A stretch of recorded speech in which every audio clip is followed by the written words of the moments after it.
E nā maka maka. O anake ku'ui no pokole.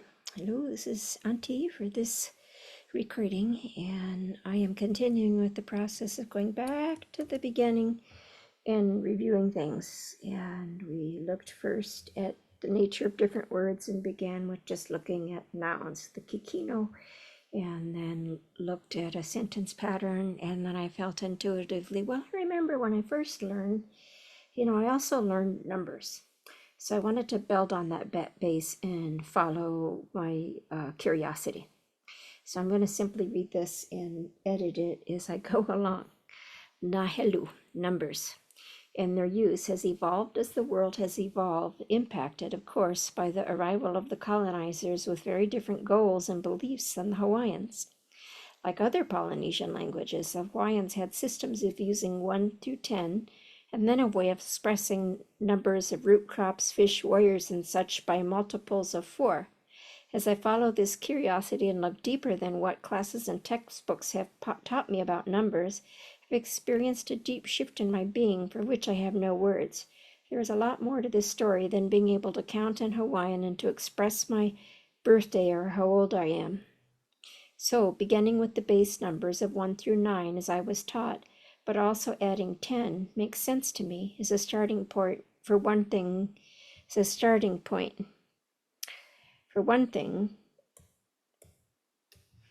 that Hawaiians measured time. Consider that they counted by the lunar month, counting 10 as one grouping of 3 in a Hawaiian month called an anahulu. I hope I have that spelled correctly. With ana being the word for measurement, anana, the length of both arms extended, longest finger to longest finger. And if you are measuring giants, you might measure in kahaku, which is said to be around 2.5 meters. Here are the base numbers plus 10. Count with me out loud, stretching your arms out to their full length of 1 kahaku and wiggle a finger for each number. So I've got my arms outstretched. Kahi, lua, kolu, ha, lima, hono, hiku, valu, iwa, umi. Weaving the past with the present in contemporary or Neo-Hawaiian, one would use these base numbers in communicating a telephone number.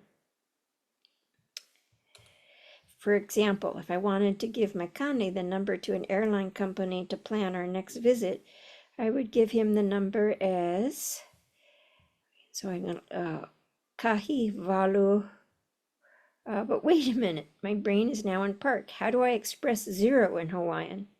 That is an excellent question. Remember that in Hawaiian, words can have more than one use as well as layers of meaning. Here is a dictionary definition of 0 from an online English dictionary. 0, the figure or symbol 0, which is the Arabic notation for numbers, stands for the absence of quantity.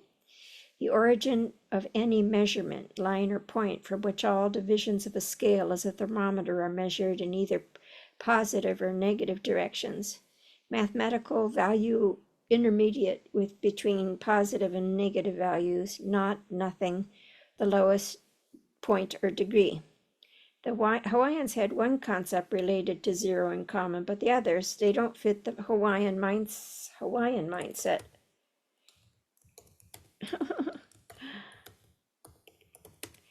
There may be a different word, such as ho'omaka, to start the beginning, with friends expressed as na maka maka, eye to eye, meaning we are on the same level. And I learned that today when I began to watch this video by Rubelit Kavena Johnson on the Hawaiian perspective of the environment and the kumulipo. So moving on, here is how 0 has come to be defined in the Hawaiian language. They use the word ole. The one interpretation it shares with the Western use of 0 is not, nothing. So up here, remember, they could also be not, nothing. It's also like that in Hawaiian. And here's the vehe, viki definition. Ole, not, without, lacking, to deny, 0, nothing, not, negative, nothingness, nobody. And to practice my Hawaiian, I am going to read some of the examples that they give.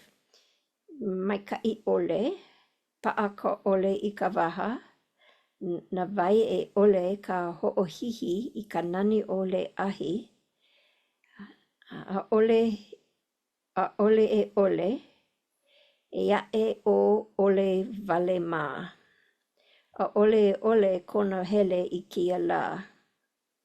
And then also we have this little wonderful prefix that happens.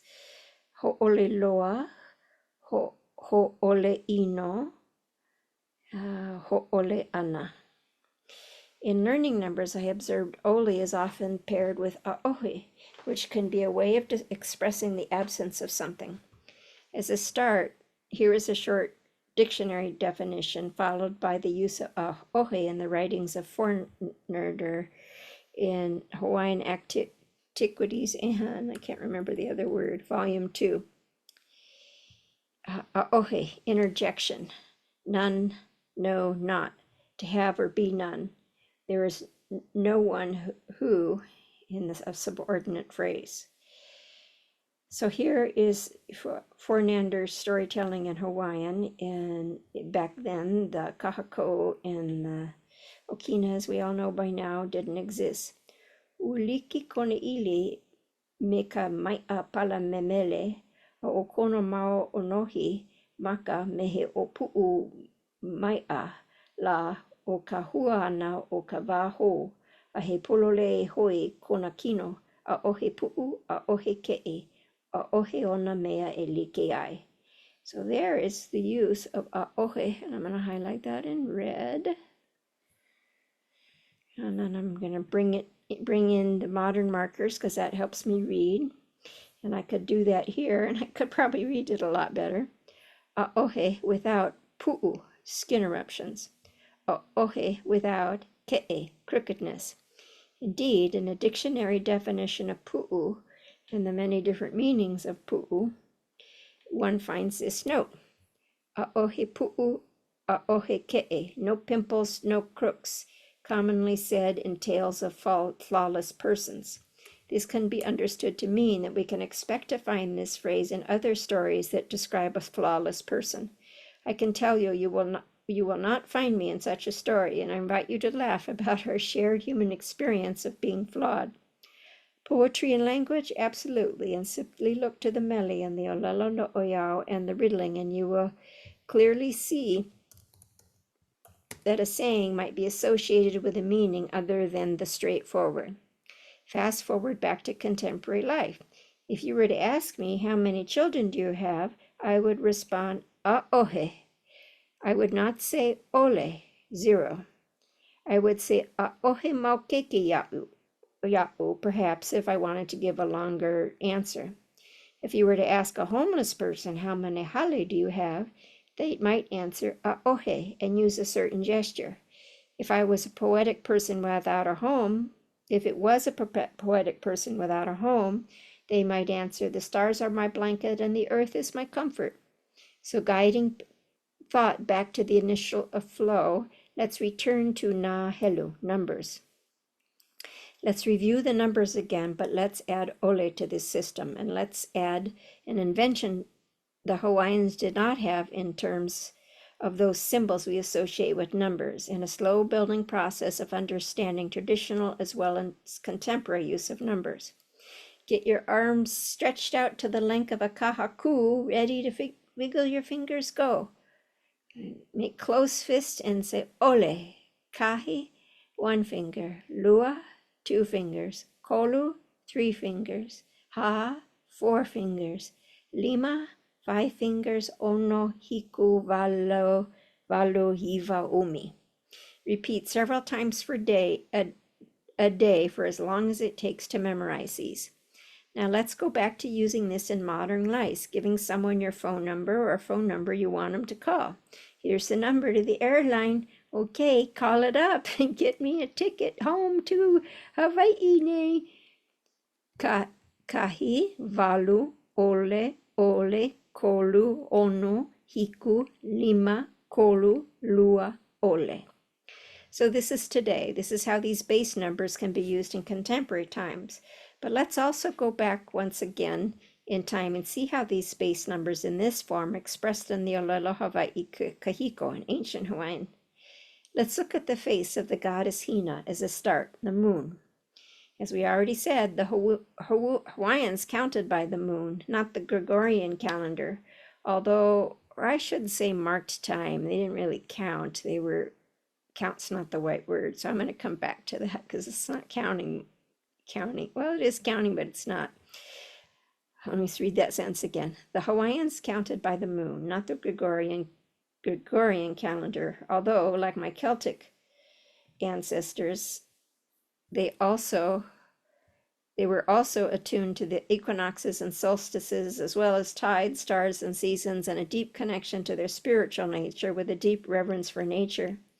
They measured seasons by a lunar calendar with 29.5 lunar nights per lunar month, with 12 of these lunar months per year, with adjustments made to the calendar for certain factors, which we set aside for now. The names of these lunar months varied from place to place, and the beginning of the year began with the sighting of the Pleiades in the western sky, which signaled the beginning of the Makaliki period, a time of no war and plenty of games, including sex, so the readings of late Davida Malo go. I can't remember actually if that was during the Makaliki, but they have a really good description of this particular game. And there are experts. There is an expert, if you want to know about the moon, but I'm going to leave that for you to figure out and discover. Actually, I'll give you a hint. Kanai and I together, the woman who's one of the facilitators there, really knows a lot about the moon calendar, so you can seek her out. Here, as do many other kumu, here are the phases of the moon for the first Anahulu. Am I spelling that right? Sometimes I've got a headache right now, and when I have a headache, my brain doesn't work, and I'll be really embarrassed if I have it incorrect. So I'm going to go to Vehi Vicky for my Anahulu. Yep, I did. Oh, good job. Go back to this document. Here are the phases of the moon for the first Anahulu of 3 in a lunar calendar called Ho'onui. Can you spot these base numbers in the first 10 days, I should put nights, of the lunar calendar? So here it's Hilo, Hoaka, Kukahi, Kulua, Kukolo, Kupao, Ole Kukahi, Ole Kulua, Ole Kukolu, Ole Kupao. Kukahi, with the kahi here, and ku, it means the first ku, the second ku, the third ku, and then ku is finished. I think that is how that would be interpreted. With the arrival of the missionaries, there was a radical shift to marking the passage of time to days of the week, and words were created to signify these days of the week. The missionaries did not have the awareness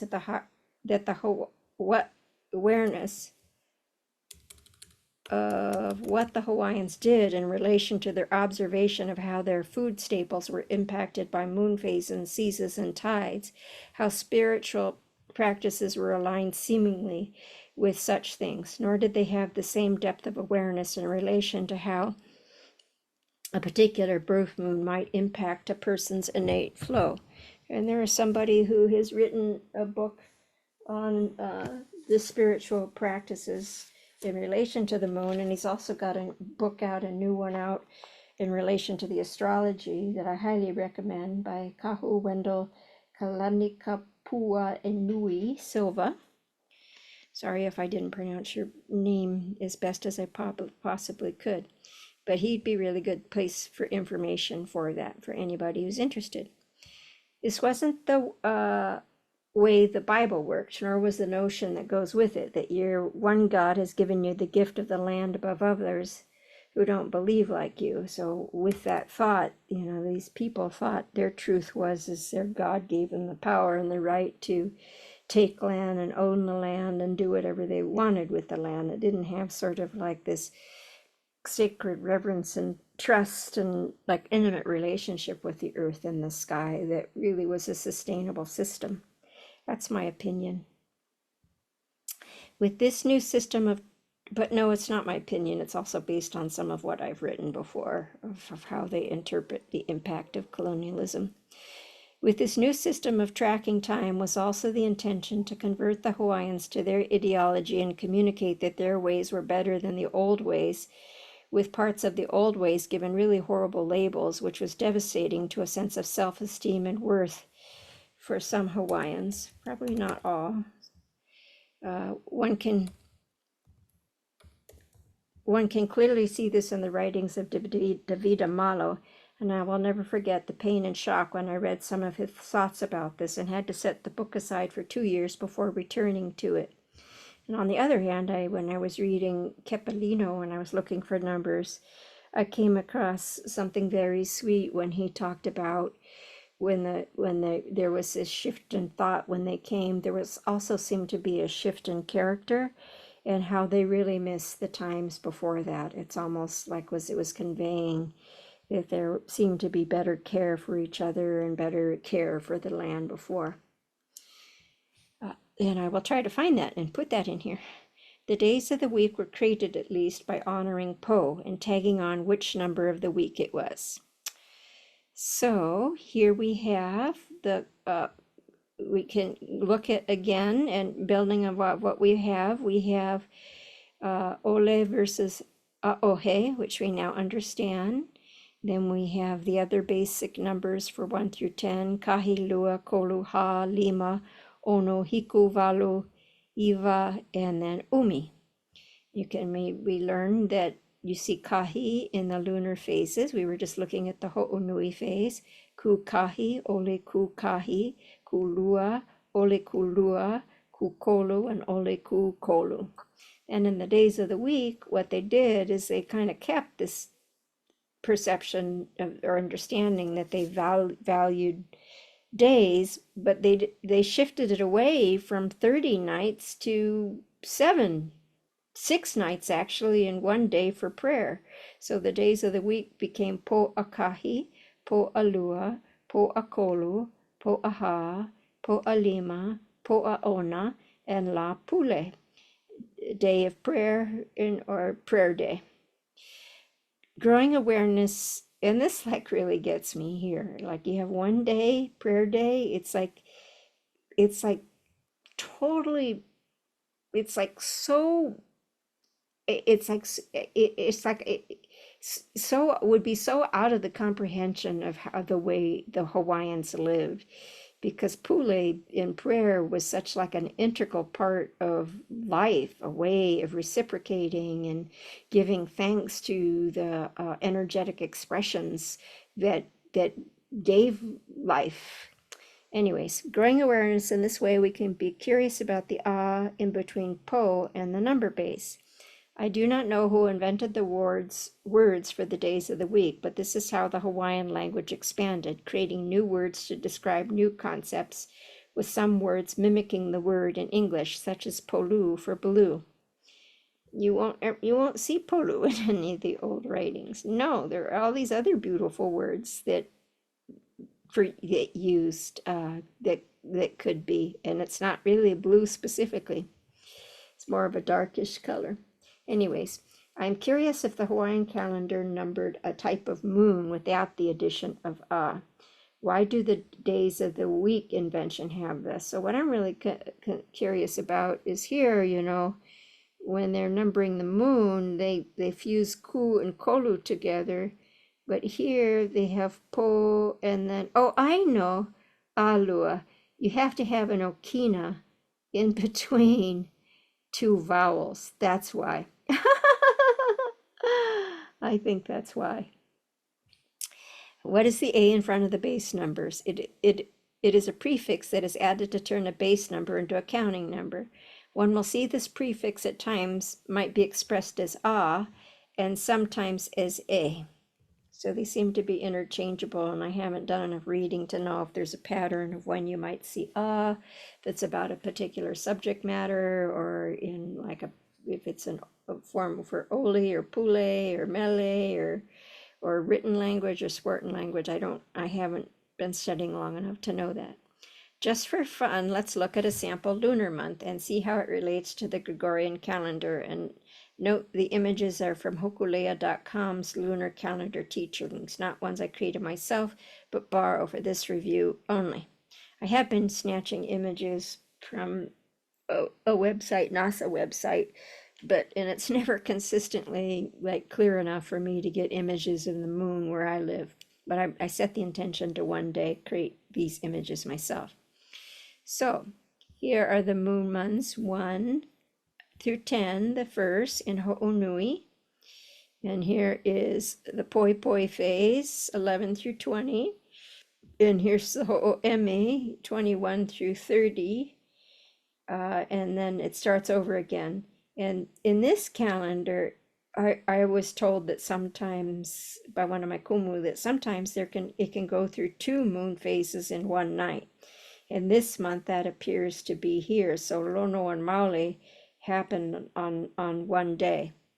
So here's, you can see in the calendar, you can see Hilo.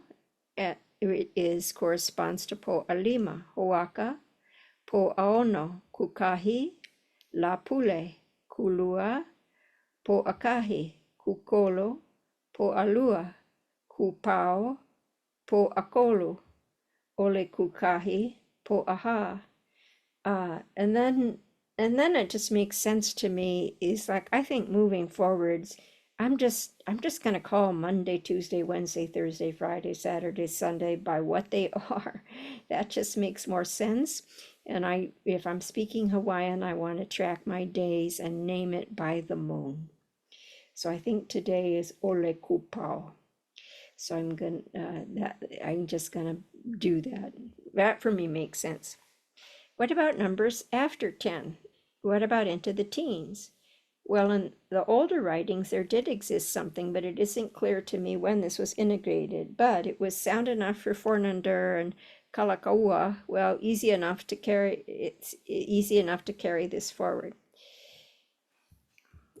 This is easy enough to carry forward. That doesn't make sense. So I'm going to leave that and come back to that when I don't have a headache and I'm less tired. Let's begin with Fornander and look to the giant person, or the giant. And this is the sentence in this story about Olomana. No Olomana he kanaka lo ihi ia he nana aku. He umikuma ma lua kahaku o ke kua. He umikuma kolu o ke alo. He kanaka loa me ka maka'u ia. What I did is I separated these numbers, apart from each other when they're actually all fused together. And Thrum's translation was, Olomana was a very tall man, he being 10 yards to the shoulder and 13 in height. He was a very brave man and was much feared.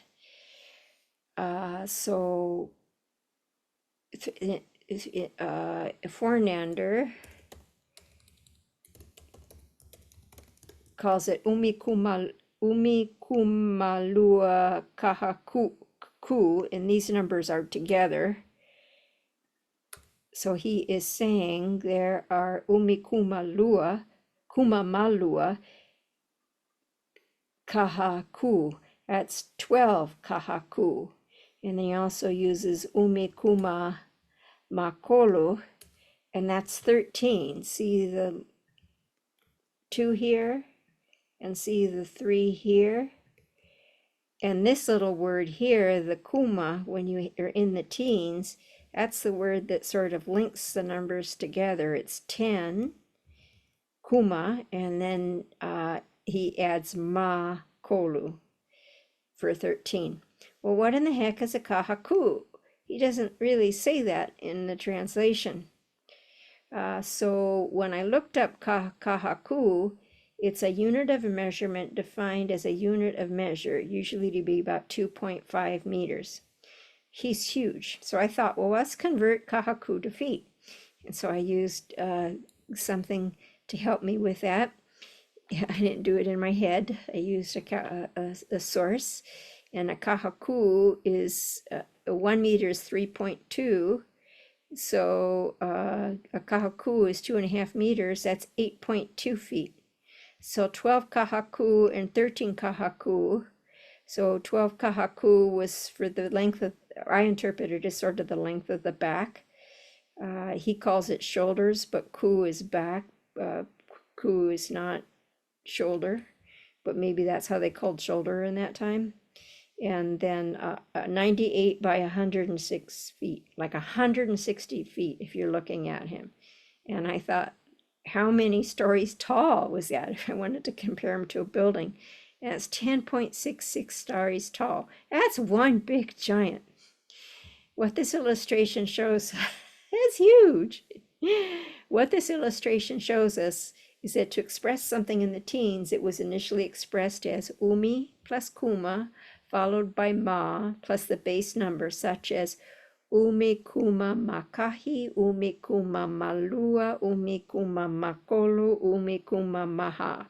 Ha. Should be a kahaku there. I don't suspect it was exact. With some of the stories I've read and heard with the Hawaiian language in its original form extinct, in that the original culture is now extinct. Like, doesn't that make sense? Their society doesn't organize on the way that it does. They don't live in the relationship that they did before. So, society evolves, language is going to change and evolve to reflect the change in the culture. Society has completely morphed into something else, but the Hawaiian language has survived to some degree, shaped by the Western experiences.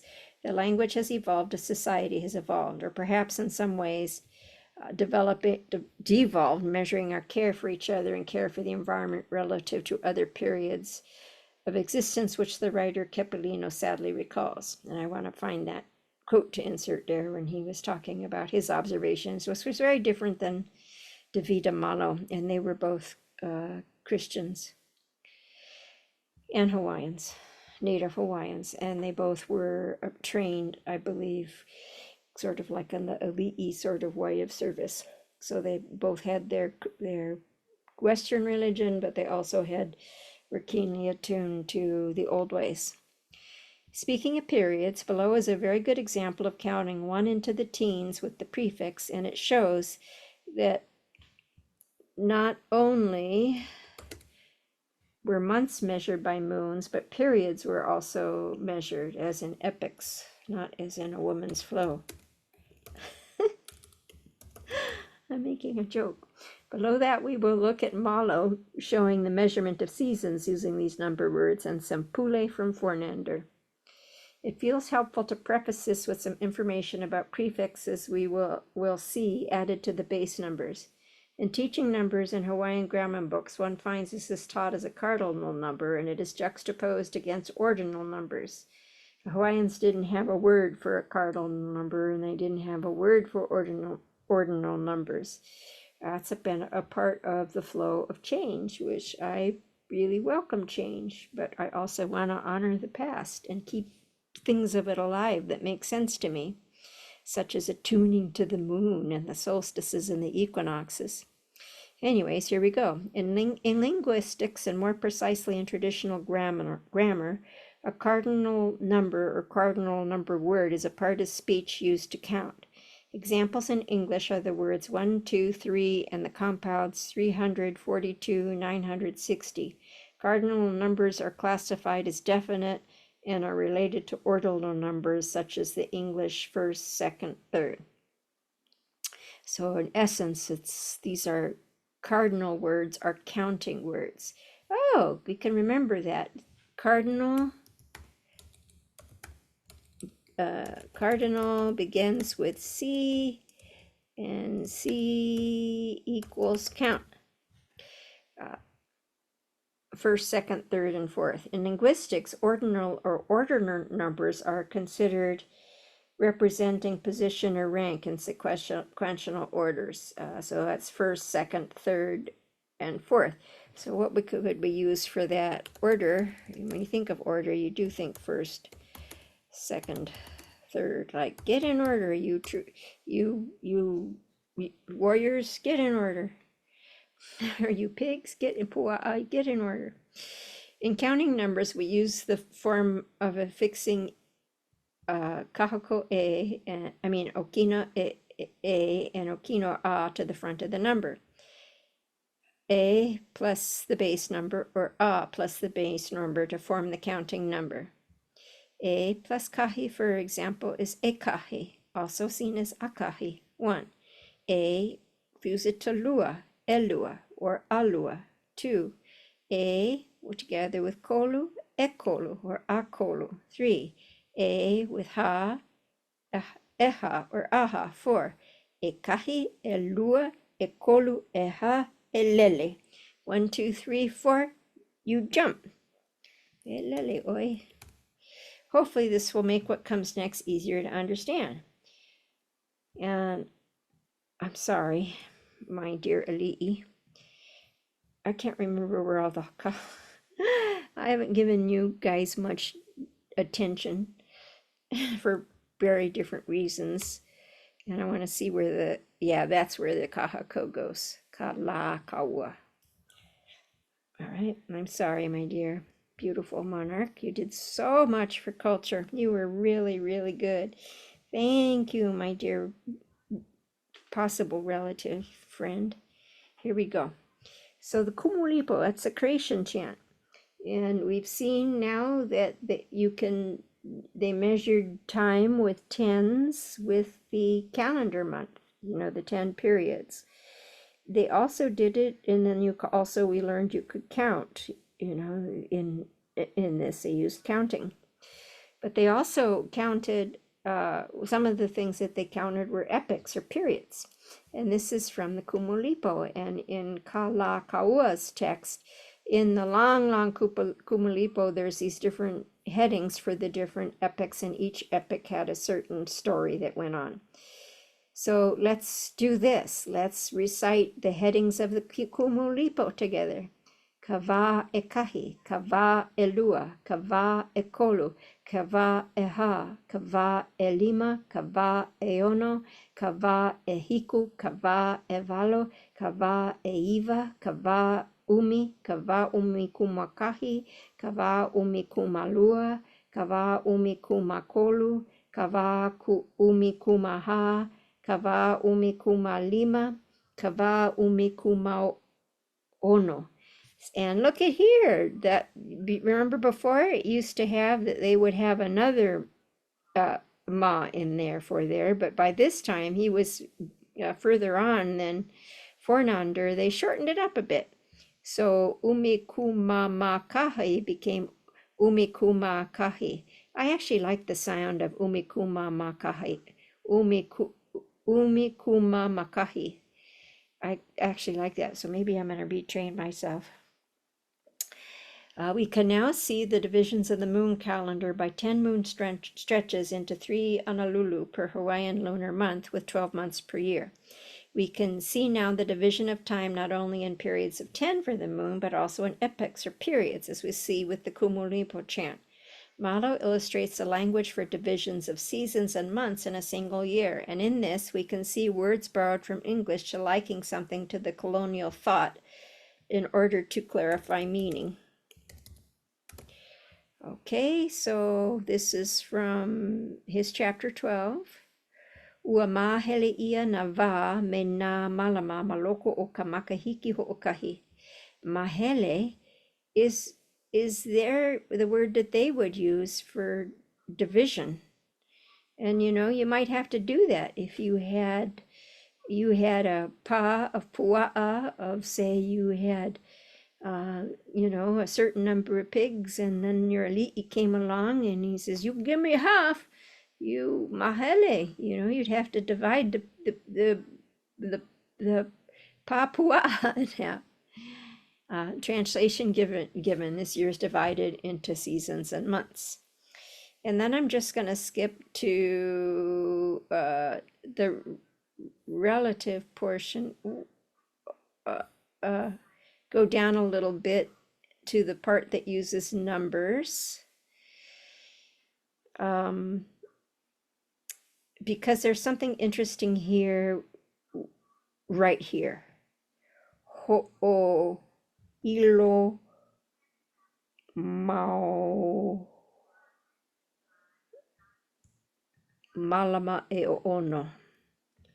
There's something really interesting going on there. That it's not something that I was ever really taught yet. All right. So the first layer of teaching, we are taught that when a number follows a noun, it will give its order, first, second, and third. And when the number is before the noun, it indicates the quantity, such as below with these sample sentences. 2 flowers, elua pua. And they also say, you could say, mau, oh gosh, I don't know why I have that there. Should just be elua. No, I think they say that you can, mau pua elua. Oops. Mau pua e kolu, mau pua e ha. If you can, if you're saying, I have to come back to this. I'm not explaining this very well. I am so sorry. When the noun is expressed with a plural, such as mau or na, it appears that the number is placed after the noun. Returning to Malo's example, closing in on the use of numbers, Okatoba, that was October, how they pronounced it, Malaila e Pawai ko ke kau mau malama e ono. October, so this finishes the 6 months of Kau. So usually you say, you might say 6 months, it would be like this, like here, elua pua. But if you use a plural form like mau or even na, then it has to go in the back. So if you're just saying elua pua and you don't have a ka'i, like this is a ka'i mua, then the elua would be in front of the flower, elua pua. But if there is a ka'i that denotes a plural, maupua, then 2 flowers, the elua goes after it. Confusing, yeah, a little bit. All right, so let's look at one more from, did we do all of, okay, no, we also can look at how when he counted months. So here he talked about, we see it as a number describing that the 6 months of Kau are finished. O vela o liki ia me aparia, malaila e pauai koka ho'oilo mau malama e ono. And it's similar here, finishes the 6 months. So here he's describing the divisions of 2 seasons, the 2 seasons of Kau and ho'oilo. And then I also read that in another source, I think in Kepalino, that those seasons could even be subdivided even further. So I want to have to bring that forward. I just read it but didn't retain it. Let's look at one more from Fornander, which shows use of numbers in a prayer as a segue for introducing a way quantities were qualified, which has to do with not length or divisions of seasons, epochs, or months, but multiples. So this is the Hawaiian without the modern markers. And I think I'm just gonna read it. O kahi kapo, o lua kapo, o kolu kapo, o hakapo, o lima kapo, o ono kapo, o hiko kapo, o valu kapo, o iwa kapo, lele vale, kapo, kini kini, kapo, lehu lehu. And Thrum's translation was of the first night, of the second night, of the first night, of the fourth night. and then the numerous nights, the innumerable numerous nights. And what I'm curious about is I really don't understand why this is of and why it's not. I guess it's poetic of rather than using like the marker, like for like a pepeki iko. And I'll come back to that. And then he has there's another poem, and it just was so exciting to find this after becoming aware of Kini and Lehu. To see it in a prayer was just really exciting for me. A question, all right, and so I put that question out in the air. I want to know what that is. Kini, kini, and lehu, lehu. So are these words? We'll get there, but first let's expand our chart to include what we have discovered already and what is left to explore. So this is just recent meanderings, poking around, curiosities. So we know about ole versus aohe. Ole is for 0. When you're and then aohe just means I don't have anything. And then these are the base numbers: kahi, lua, kolu, ha, lima, ono, hiku, walu, iwa, umi. Umi is not considered a base number, but I've lumped it together like that. And then it can be seen when you're counting. It can have the preface either ekahi or akahi.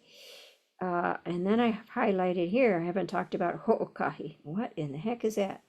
And then we have the teens, umi plus kuma. And I'm going to put ma, just so we have that option. We don't forget that they once counted that way, plus base, or umi plus kuma plus base. I don't know why it's that important. Like, have you ever read some of the Victorian writings and the old papers? It's like nobody talks like that anymore. Things evolve. And then there's this thing that I hadn't been aware of or hadn't heard in language or come across anything, is the use of pa kahi, kahi, which is nihi hao, pa lua, pa kolu, pa ha, pa lima, pa ono, pa hiku, pa walu, pa iwa, pa umi. And then we looked at, again, the calendars, and these are all the calendars, the names for the different calendars, how numbers show up. And numbers show up in contemporary language when we want to synchronize with the modern world, which is a 7-day grueling work week for most people until you're like me and you get to retire. You go out to a very fun pasture. What is this ho'okahi? What is this prefix pa? What about higher numbers? How were they expressed?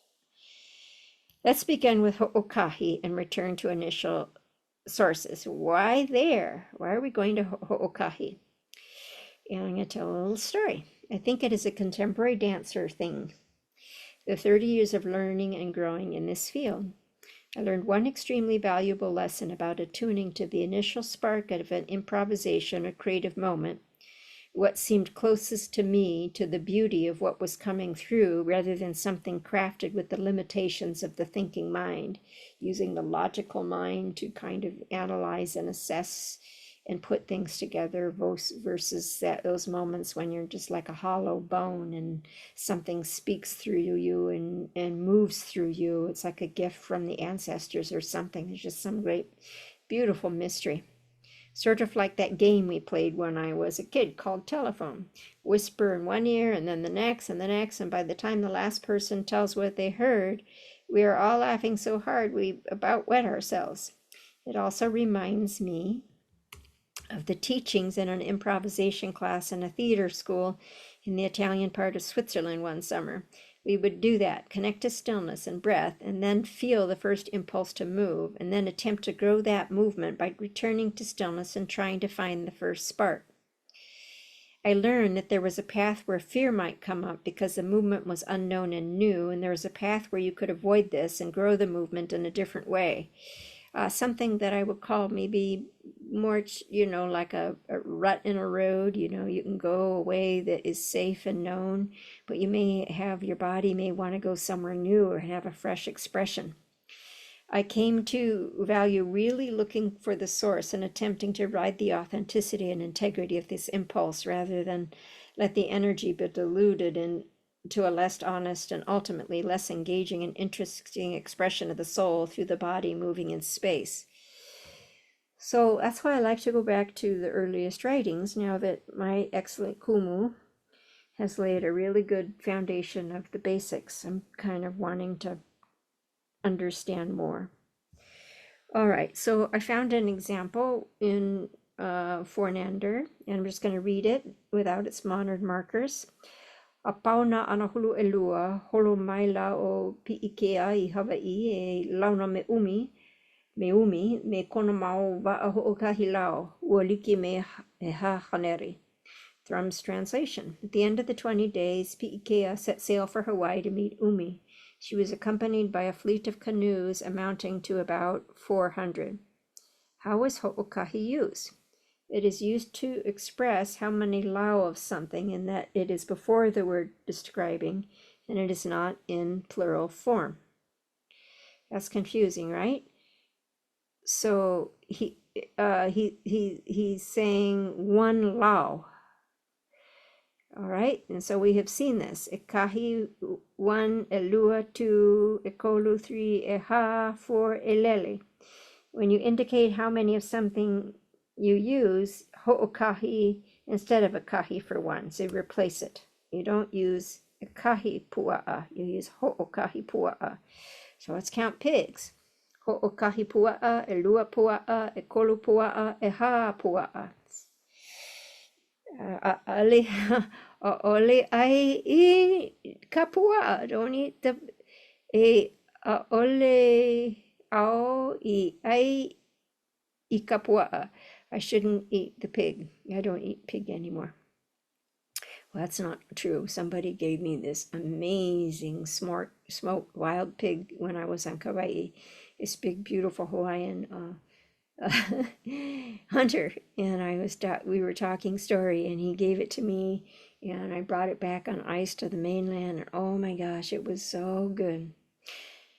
A pau na anahulu alua completed to anahulu. So there's that form again. Remember, we said if there's a plural, then the two gets bumped to the back. This is how he translated na anahulu alua to 20 days, which also converts the language to Western thinking. Anahulu ho'okahi 10 po, anahulu alua, the second one would be 10 po to get 20 po, 20 days. So let's look at that again. A pau na anahulu alua at the end of 20 days. You know, that's English. He's converted it to sort of like an English way of thinking, a very Hawaiian thing. Ehea mau ko ehia pua ma ko lima. How many flowers in your hand? Ho'okahi pua, one flower. Ehea papale maluna o kona po'o. How many hats on top of her head? Ho'okahi papale valeno, only one hat. Ehea hale o. How many houses do you have? Ohe hale o'u. Aka ho'okahi home o'u. I have no house, but I have one home. O na hoku ko ukapa moe, o ka honu ko kahua o malio. So what is this word lau? What did Thrum liken it to? 4 haneri, 100. Here is a graphic from Kepalino's writing, and below that from a newspaper article in Hawaiian. My internal critic is telling me you did a very poor job on this, but I'm going to just tell the critic, it's okay, we're learning. And so here he's got these words here, really interesting. Kahi uoliki me, ho'okahi kaona. And then it's again in a newspaper article. There is this here. Ma kahelu kahiko o Hawaii nei o yaho'i kahi ho'okahi ia kaona ama hopi aku oia e pi'i paumi. Ana na hua helo e kahi me nau inoa pakahi e liki me kia. Ooh, there is an example of pa umi pa kahi. Remember up here we had the pa thing that we wanted to add to our list there? It's used here. So we got to figure out what that means. Let's go back down. From what we have learned, when a number is in front of a word in singular form, it means the number of something. Eha va'a, 4 canoes. Va'a eha, the 4th canoe. Na va'a eha, 4 canoes. So when you have that plural, it tells you 4. So for instance, 4 ones makes kauna. And I think there's a ko over there. Yeah. Ho'okahi ia seems to imply to resemble, to be similar. And the way I'm not sure I'm translating this is ho'okahi, similar, ia, to the aforementioned, and the aforementioned being these two things together, the 4 and the 1. So let's go through this. Eha kahi ho'okahi ia kauna. So the word they had for 4 was kauna in this context. Remember, there's also in the counting, there's the word ha. In looking yet again to vehe vehe viki viki, we can integrate this understanding. When I look up kauna, it says number 4. Formerly tubers were counted by 4s. 4 was a formulistic number. Si pa kauna, navahi kauna o opu. Several foursomes of opu fish. Ke kauna ho'okahi o kahuina o nala, a total of 4 days. Ekolu kauna, 12. So this is saying, counting 4 4s is 12. Like, that would be such a beautiful way to kind of like multiply, by using those. So I'm gonna set as a task making up a multiplication table with these. Make up multiplication table for fun, which is a common thing that we do. We learn as little kids, but why not for fun do it using these beautiful old words? Looking at pakauuna, we discover 4 at a time. So we can now fill in the knowledge of what this might mean. Pakauna, 4 at a time. Palua, 2 at a time. Pakolo, 3 at a time. And so we go back up here, and it's paumi, ape paumi, so it climbs 10 at a time. Na huahelu 4, me na inoa pa kahi, with the numbers 4 at a time. Oh, I'm getting tired. I'm not explaining that very well, but I want to get through this. Okay, so let's finish this. Ka'au, umi kauna ho'okahi ia ka'au. So ka'au is another word for 40, and the modern one that we use now is we use kanaha, but actually kanaha, you do see this in the old texts. That's the one thing that you do, and I wonder if that's how the other ones came, how they decided to do the other ones.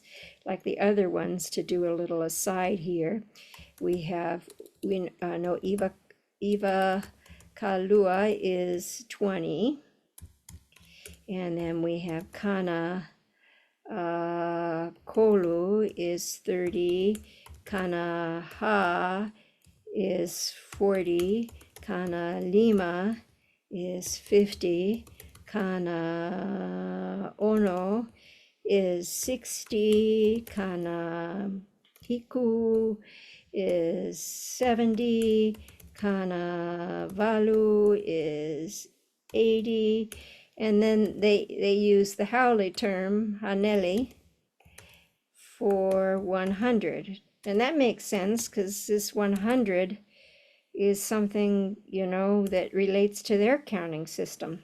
That makes sense to me. And then there's also for 1,000 and million, and I'm not remembering what those are at the moment. Lau. Umi ka'au ho'okahi ia lau. 10 ka'u. No. Oops.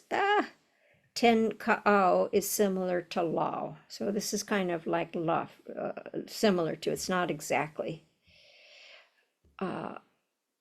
So umi ka'au ho'okahi ia lau. So when you 10 ka'au is similar to Lao, which is 400. And to express 400, remember that thing where we did, if you wanted to have four of something, you use ekahi or you could use akahi, and we want to have four 100, so we put haneli. That's the English.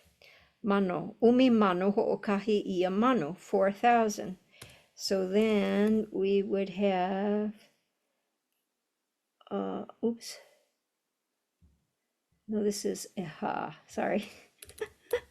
Aha, or aha, haneli. And then we have aha, Sautsani, I think, or Kaukani. Can't remember what it is. And then there's, I don't remember the 100,000 and the million, and maybe I should do that, but I'm not going to do that tonight. And I'm not going to continue with this, but you can see the general logic behind that and look it up yourself. Let's see. Ending. Hawaiian uses. So I think that's what I did. That is about as much as I did.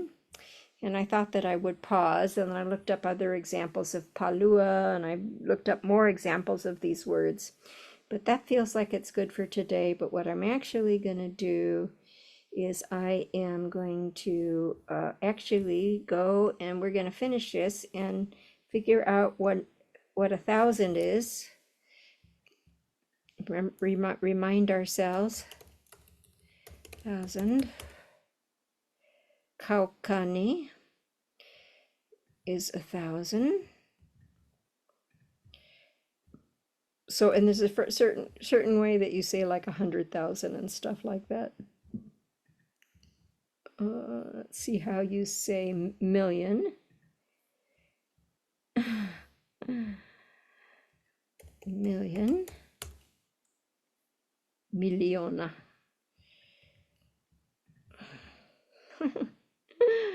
All right.